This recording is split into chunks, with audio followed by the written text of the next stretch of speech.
Now let's take a look at those problems in the homework sections and use a few of them as example to see how we use the sensitivity report to answer questions. Okay, so this sensitivity report was generated by implementing the model given in this problem here. And we're going to look at the problems together. So there are 1, 2, 3, 4, 5, 6 questions, and we're going to answer each of them.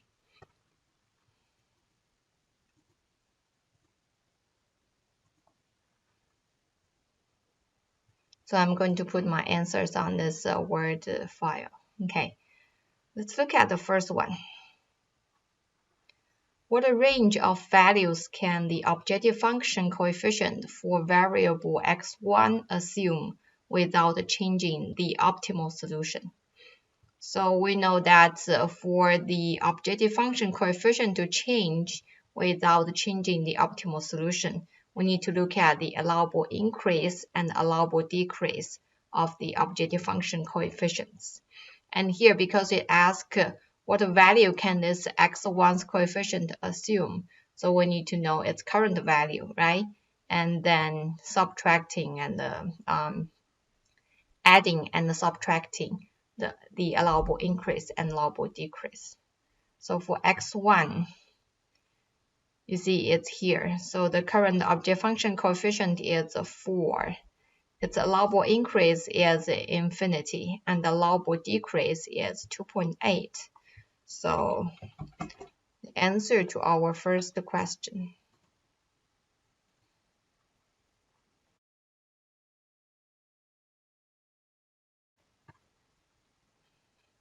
The coefficient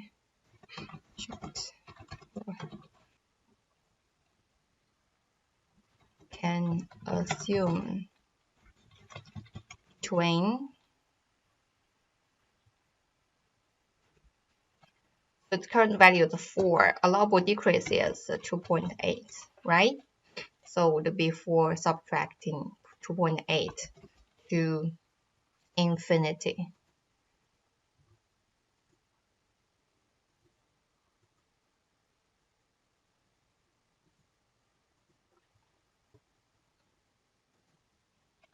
Okay, 4.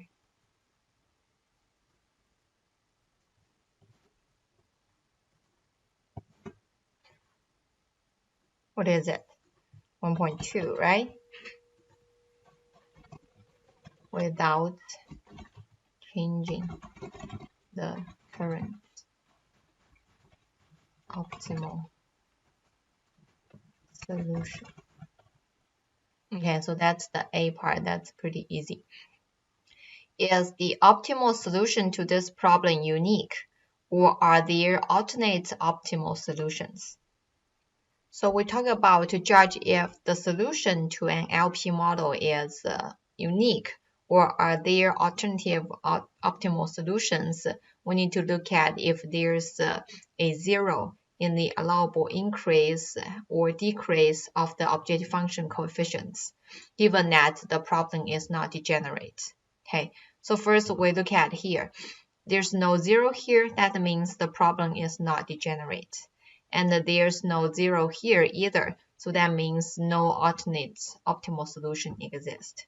So the answer to B part is the solution to the problem is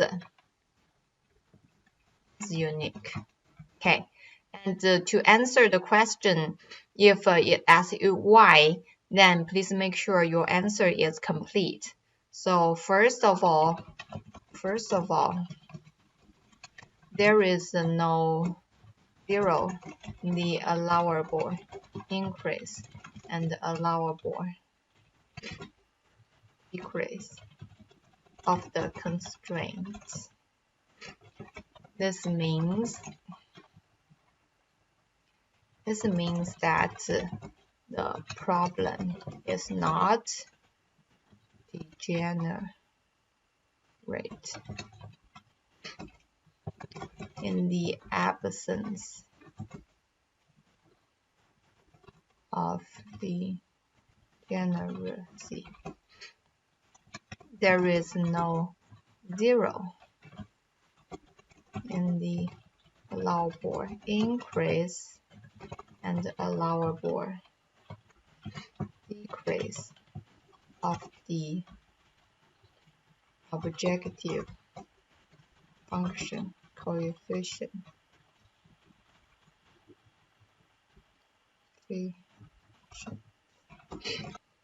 No alternate optimal solution exists.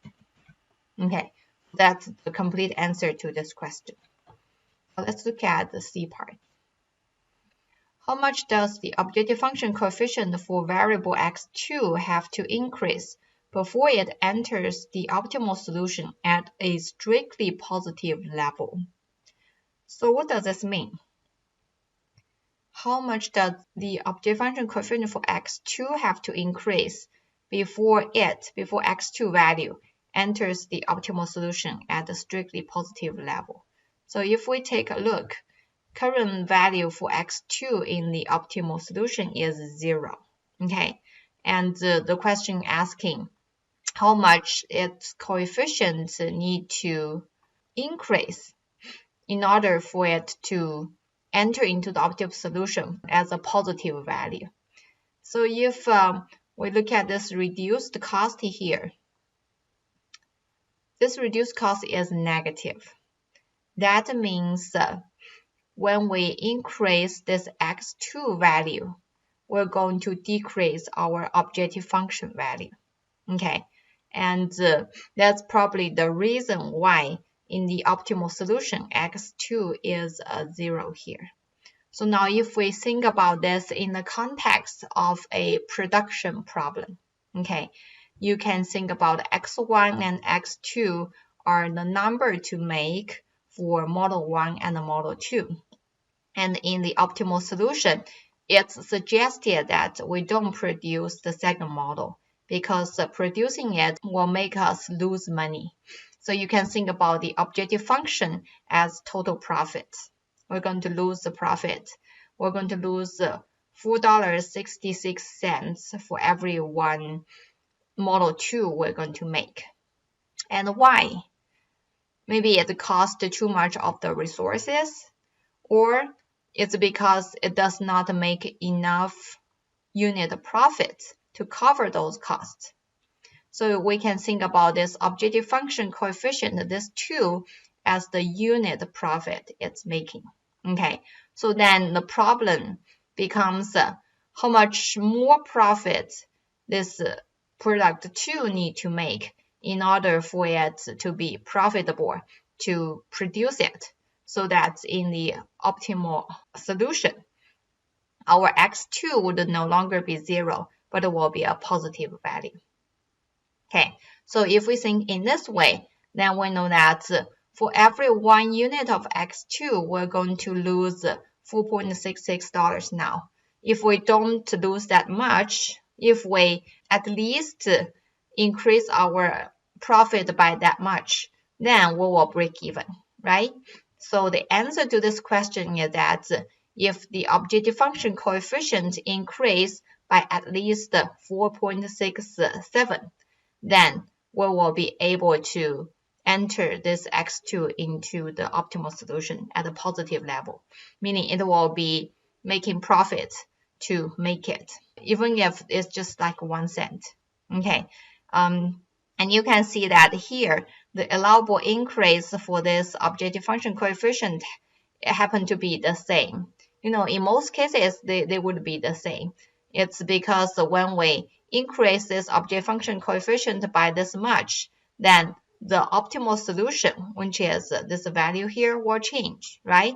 And we said if we increase our objective function coefficient for x2 by this much, this 0 will no longer be 0, it will be a positive value. So that's why the optimal solution will change. It will no longer be a 0 and a 5 here. So those resources will be distributed to produce both models. So the key to answer this question is to think about it in the context of the production problem and really look at why this x2 is 0 in this current optimal solution.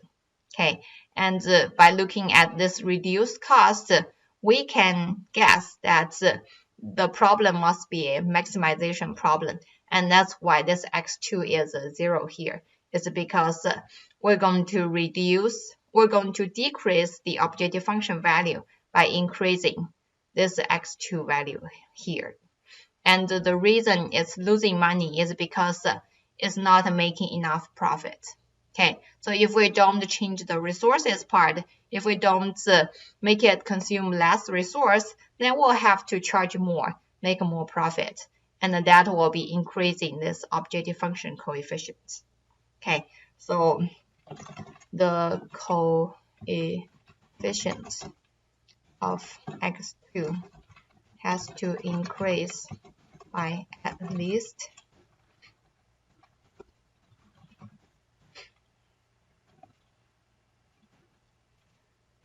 4.67 in order for x2 to enter into the optimal solution at a positive level. This 4.67 is the reduced cost of x2. Okay, so it will be desirable that you specify where did you get this 4.67. It is from this reduced cost here. Okay, and this 4.6 basically helps us double check that if the solution is going to change. If this is going to be a positive, then the solution will change. So there's a hold. Okay, but this is not the right value to use to answer this question. Number D, what is the optimal objective function value if x2 equals 1? Okay, so we just talk about it as if nothing changes, but if we force this x2 value to change, then there will be some impact on our objective function value. Okay, and then so we need to so if we change this to be a 1, then our objective function value will decrease by negative 4.666. We will need to find out what the original objective function value is, and then subtract this value here to find the new objective function value. So in this sensitivity report, the first table is not given. Okay, usually if the first table is given, then we will be able to read what that current objective function value is. But since it's not given, can we still find it out? So what's the current objective function value? Can you calculate it? Think about it.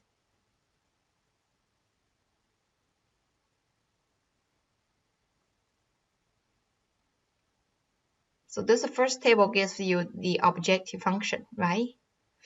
You know the current decision variable values, and you also know the objective function coefficients. Can you calculate the original objective function value now?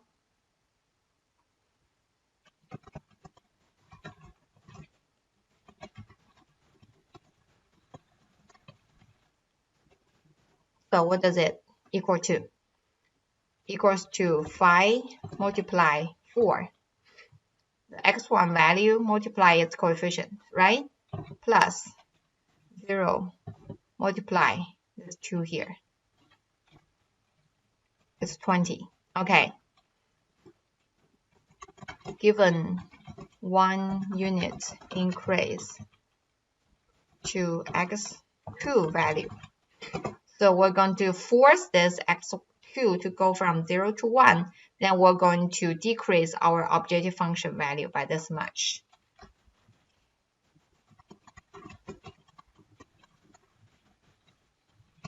Will decrease 4.67. Okay. So the given 1 unit. So the new objective function value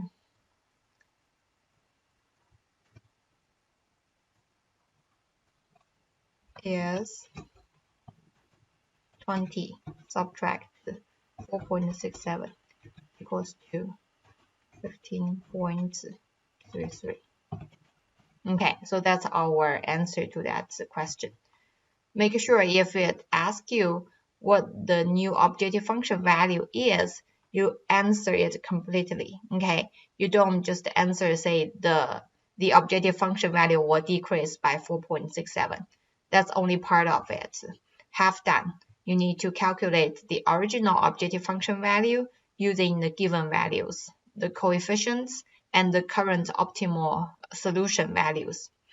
And then you find out what the new objective function value is. Now let's look at the E part. What is the optimal objective function value if the right-hand side value for the second constraint changes from 15 to 25? Okay, so we're looking at the right-hand side change for the constraints.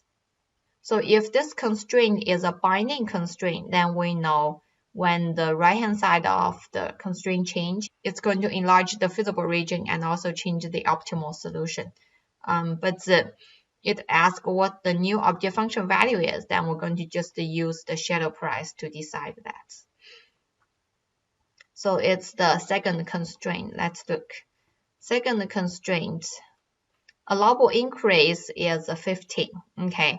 And when we change it from 15 to 25, it's within the allowable increase. So changing the right-hand side of the second constraint from 15 to 25 is a 10 units increase, which is within the allowable increase.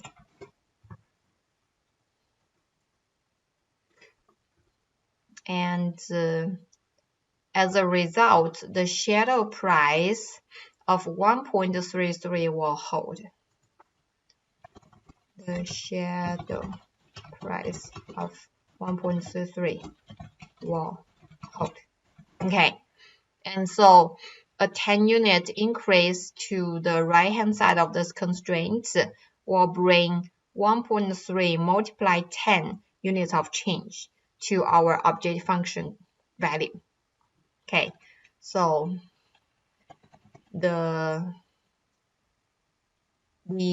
objective function value will increase by 1.33 multiply 10 units of change, right? 13.3. Thus, the new objective function value will be, we already calculated the original objective function value, which is 20. So now it will be 20 plus 13.3 equals to 33.3. Okay, so that's the complete answer to this question. The new objective function value will be increasing by 13.3 units, and that will give us 33.3. The last one. Is the current solution still optimal if the coefficient for x2 in the second constraint changes from 5 to 1? Okay, so that's the coefficient change for the constraints. How do we answer this question? We don't have the model here, okay? And it asks whether this current optimal solution will still hold if the coefficient for x2 in the second constraint changes from 5 to 1. So we have two constraints, right? Again, put it into the context of the production problem. Those two constraints represent two resources. Okay, so the first constraint represents the use of first resource, and we can see that the final value of the left-hand side is 10. So to produce this product, it uses 10 units of first resource and 15 units of the second resource. The second resource is used up, and it has a shadow price of 1.33. Currently, this X1, the first model, is making some profit, but this second one is losing some profits. Okay. If this question asks, is the current optimal solution still optimal if the right-hand side of your second constraint, which is a binding constraint, change, then we can answer for sure that no, the current solution won't be optimal, right? Because when the binding constraint's right-hand side change, say it get increased, the line will move outwards. Then you remember that green point representing the optimal solution will move for sure. So then the current optimal solution will change for sure. But in this question, it's asking not the right-hand side of that constraint change, but the coefficient may change. So think about it. If the coefficient change, what changes to that line defined by your constraint? The slope may change, right? But there's still a chance that when the slope changes, the green dot is still at the same location. Okay, so that edge may change like this, but that's a green dot where that new line intersects with the other constraint may still at the same point. It's not like changing its right-hand side, it's going to move outwards. Then that green dot representing the current optimal solution will move for sure. So to answer this question, let's take a look at our current solution. Our current solution gives that x1 equal to 5 and x2 equals to 0. So it says if the constraint coefficient for this x2 in the second change from 5 to 1. Okay, in that context of the production model, it means that instead of using 5 units of resource 2, now to produce this second type of product, represented by number represented by x2, okay, it only uses 1 unit of resource 2. Okay, so relating to what we talk about when we analyze the answer to C part, we can now think about it. The optimal solution probably will change because now it uses less resources. So it may be profitable to produce this second type of product to make this x2 value here no longer 0 but positive. Okay, so now we can take a look. Currently, for every 1 unit of product 2 that we produce, we're losing $4.67. Suppose that this 2 is not going to change. Okay, so the charging price is not going to change. As a result, the marginal profit won't change. But if we use less resource 2, the shadow price is a positive, right? So originally we use 5 units of the second resource. Now we use only 1. So we're saving 4 units. For every 4 units of this resource 2 that we save, we're going to help increase our objective function value. Okay, so if the coefficient of x2 in the second constraint changes from 5 to 1, then the objective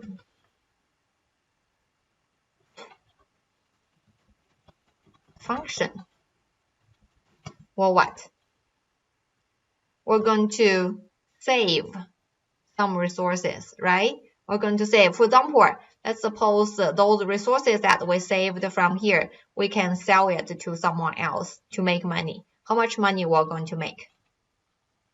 We're going to make 1.33 multiply 4 because we're going to save 4 units, right?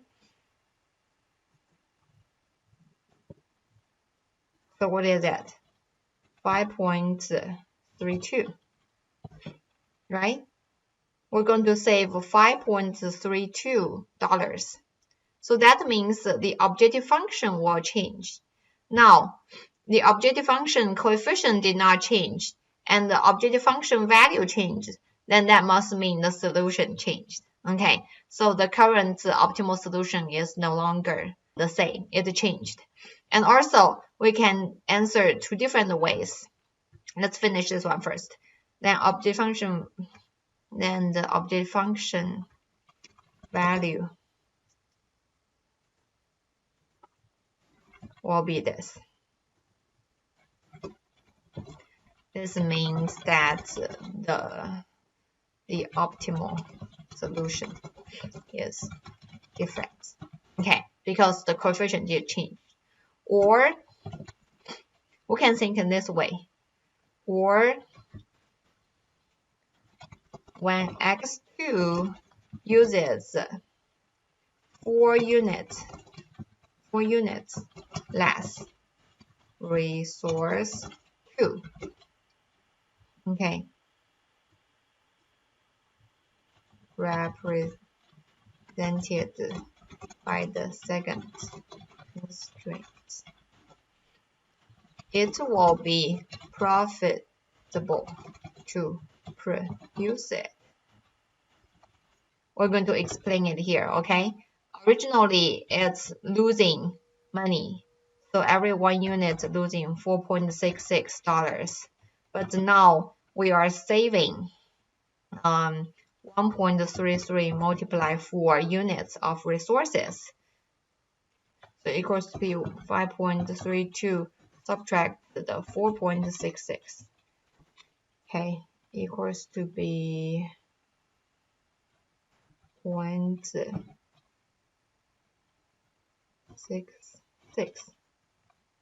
Okay, so it will be profitable to produce it now, and for every produce it, as every 1 unit of